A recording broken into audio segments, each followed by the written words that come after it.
Hey everybody, in this video, let's talk about how I actually learned how to make video games as an ADHDer, and you can too. You're watching the ADHD Game Dev channel. So awesome to see you here. Thank you for coming back, in spite of my being away. It's a new year, it's a new me. Okay, it's the same me. I'm a little bit older and a little bit wiser, and I have new toys, I have new Legos. That's the important thing, new Legos. Life is good. So I'm gonna talk about my background in learning games, totally self-taught. I don't know what I'm doing. I'm making stuff up as I go along, and yet I still succeed. How is that possible? How can I do that? How do I not get sidetracked? I do get sidetracked. I get sidetracked all the time. That's pretty much the name of the game. It's part of how things go. I'm looking for things on my desk to fiddle with right now. You have to have things to fiddle with, apparently. But what happened with me is that I have always, since I was a little kid, I always wanted to make video games. And the notion that it was actually possible was just amazing, because it wasn't until we caught up into the modern world that that dream started to become a reality, and it became something that was possible. And I started to find out that engines like, Unity or Game Maker and others were just right there. I could just click and download it. My mind was blown. And I was drawn to Game Maker because I was intimidated by writing code. I had tried writing Visual Basic back in the day. There was the Atari ST computer, and it was the first computer that we had in our household. Yes, indeed, Atari, same Atari as one of my, I have Atari game systems on the wall over here, out of camera. Of course it's out of camera. But yeah, they made a computer, the Atari ST. And I was learning, I was coming along, I was doing line by line in the tutorial. And then it kind of took off like a shot, and it lost me. They do that on tutorials all the time. So I was frustrated by that, and it was years went by, and I just kind of assumed, well, it's not my thing. And Game Maker, when it finally became available for everybody, I realized that it had a graphical drag and drop visual system, and I thought, hey, I could do that, okay? I could do that. So what is it?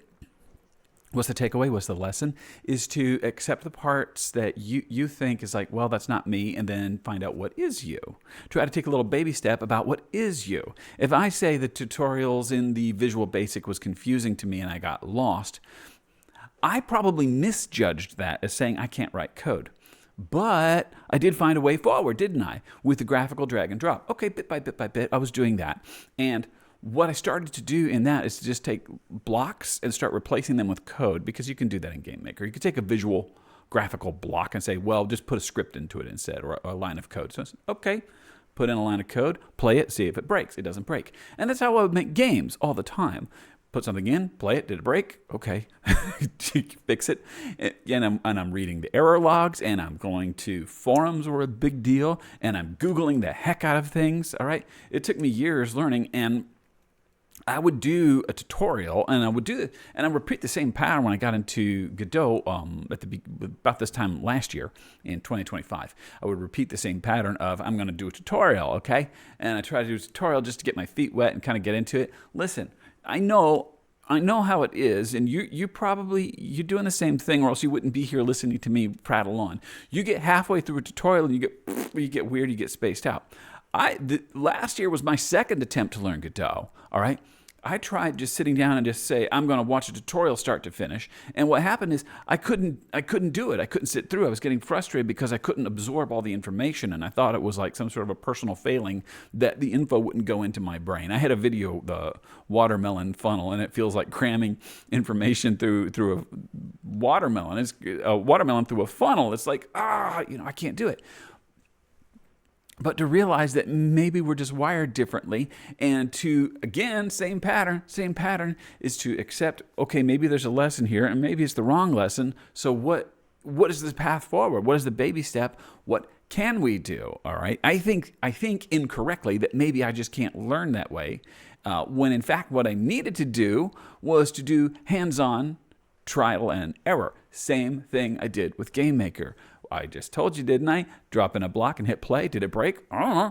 Read the error log, find out. And if it has a message, I'll look it up on the internet. Is there an error message? Find out. And if I can't figure it out, I'll try. And then finally go to a forum and ask somebody, please help me. I didn't want to overburden them. So you really want to try because they don't like it. People don't like it when you don't do your own homework and don't even put up an effort. But if you put up the effort, people will help you. Okay? So that's still true today. There's a lot of things on, say, a Reddit or other groups that might help you. We've also got, I know at the risk of people freaking out, please put down your pitchfork. Please don't freak out.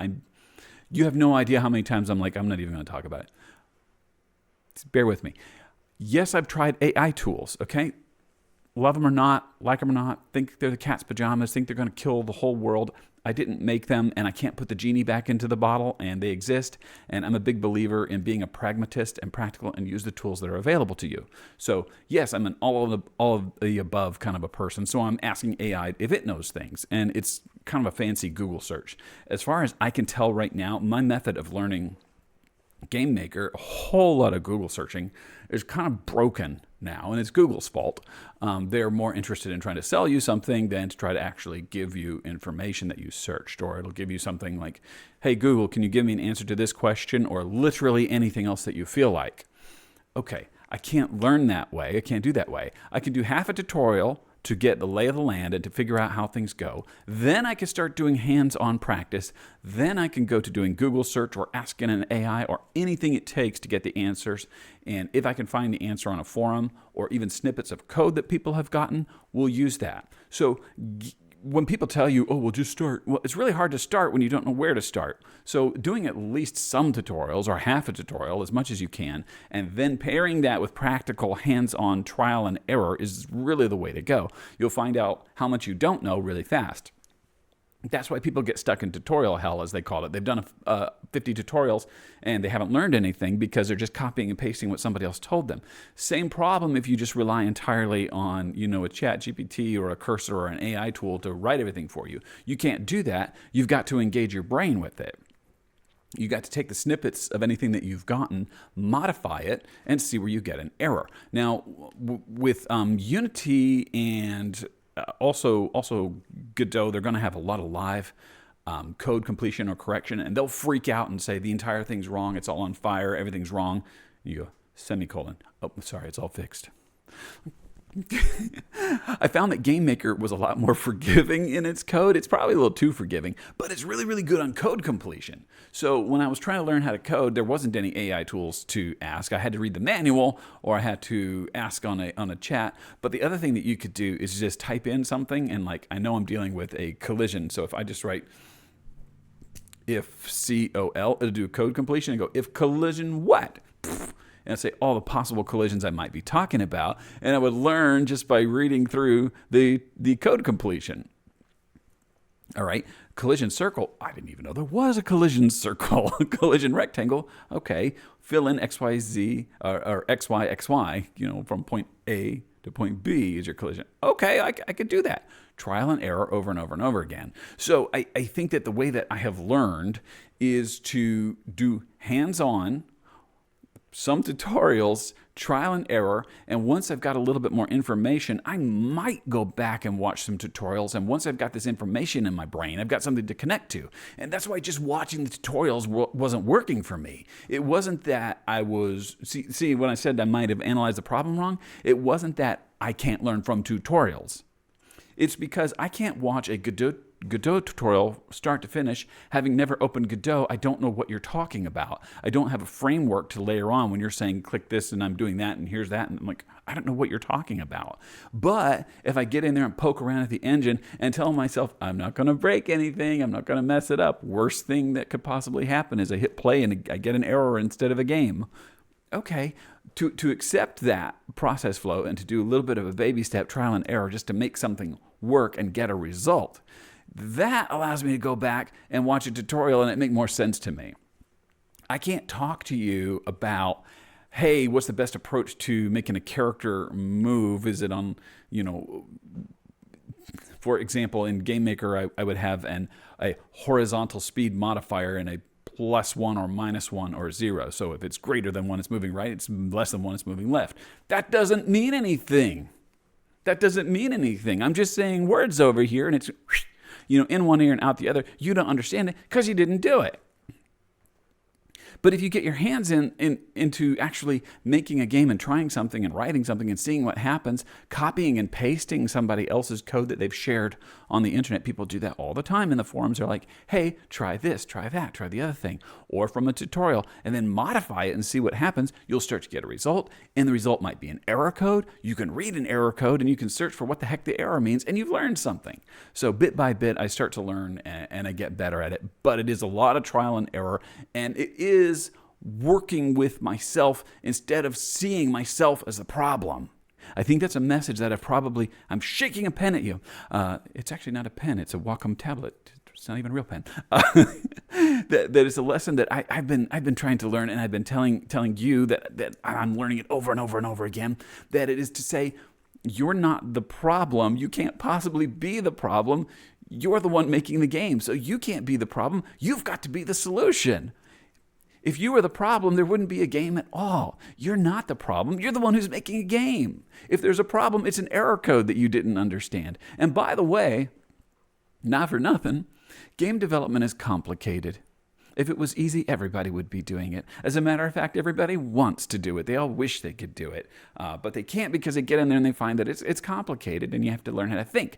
But learning how to think like a coder is something that I learned through GameMaker's graphical drag and drop, because I learned that orderly thinking and to think like a computer is what you really need. So now I can translate those skills over. So even if I'm copying and pasting code, I'm going to be able to read it and try to understand it. And if I make a change to it, I'll get a result, and I can understand and learn that way. So I don't just copy paste and don't let anything go through my brain. I read it and try to understand it. So even if I wind up with code that I couldn't possibly have written because somebody else wrote it, I can at least read it and understand what the logical flow was. So engaging my brain in it and understanding the logic so that I become a better, if not a greatest coder, I'm at least better in my development thought process, in the logical flow.